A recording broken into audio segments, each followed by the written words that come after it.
Welcome to Raju ಪ್ರಯಾಣ. ಇವತ್ತು ನಾನು ನಿಮ್ಮನ್ನು ಎಲ್ಲಿ ಕರ್ಕೊಂಡು ಹೊಂಟೀನಿ ಅಂತಂದ್ರೆ ಮಡಿವಾಳ ಲೇಕಿಗೆ. ಮಡಿವಾಳ ಲೇಕ್ ಎಲ್ಲಿ ಐತಿ ಅಂತಂದ್ರೆ ನಮ್ಮ ಪಿ ಜಿ ಅಪೋಸಿಟ್ ಐತಿ.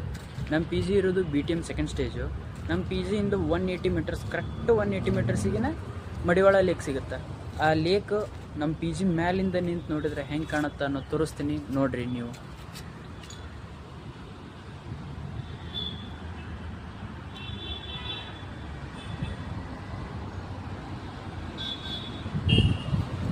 ನೋಡಿದ್ರಲ್ಲ ಹೆಂಗೈತಿ ವ್ಯೂ. ನೀರಾಗಲೇನೆ